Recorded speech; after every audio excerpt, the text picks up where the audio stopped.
I have some stunning Democratic primary election results from last night for you. Bernie Sanders was down an average of about 21% in Michigan primary polls going into last night's primaries, and he won Michigan. Let's take a look at the results. The March 8th Democratic primaries in Michigan, Bernie Sanders defeating Hillary Clinton 49.9 to 48 to 2. A small win, but one that is huge when you consider that just about every poll had him down 20 points to Hillary Clinton. Mississippi, Hillary Clinton handily trouncing Bernie Sanders 83 to 17. A big win there, albeit for fewer delegates in Mississippi, Lewis. What was your thought about this? I mean, Michigan, we generally speaking, Bernie Sanders has overperformed polls slightly in some states. This was just unbelievable how wrong Michigan polling was. Yeah, maybe another case of old data, as we've seen many times now, leading up to primary day. Bernie picks up a lot of momentum. And I don't know. I don't know what else to add. Is there something else that we're missing here? In terms of why the numbers were so drastically different, Right. in terms of, yeah, I mean, certainly I think it's that in some of these state races, there is old data. I think also it's possible that the momentum that Bernie Sanders has seen from getting some wins over the last week has influenced people or maybe increased voter turnout in a way that would not be represented based on a likely voter model that a particular poll uses. When you bring more people out to the polls, people who would not necessarily be considered likely voters, that can give you very different actual election results when compared to polling results. But the real question becomes, where do we stand on the delegates? And the question also, Lewis, do we include super delegates or not? Either way, we get yelled at. When I include super delegates in my delegate count, people say, David, you shouldn't be talking about that. You should be focusing on the number of delegates that Bernie and Hillary have respectively secured based on the ballot.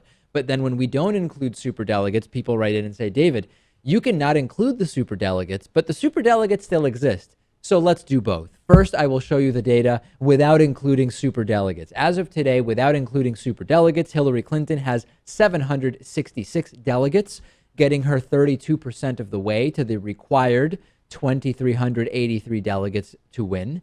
Bernie Sanders, 549 delegates, has him 23% of the way to goal.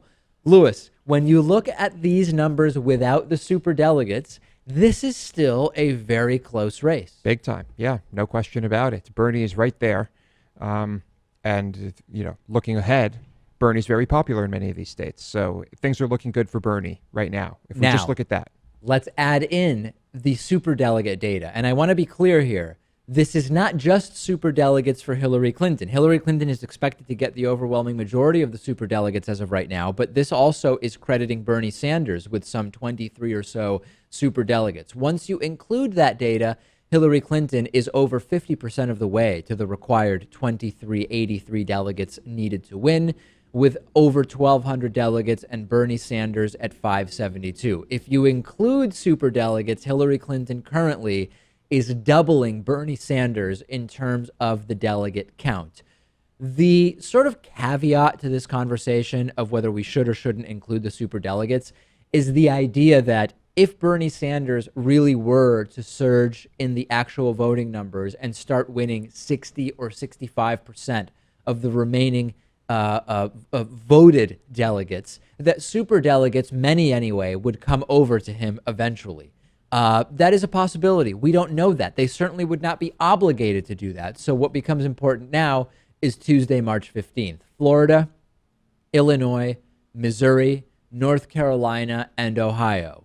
I will say again, most of the state polls in those states don't look particularly good for Bernie Sanders, but the polls looked pretty bad in Michigan, Lewis, and he did end up winning. So I think that at least 6 days remain in this race. Whether 7 or 8 days remain, I don't know. After next Tuesday's elections, we're going to know a lot more. I think there will be at least two surprises in the days to come. All right. You've heard it from Lewis. We will follow it.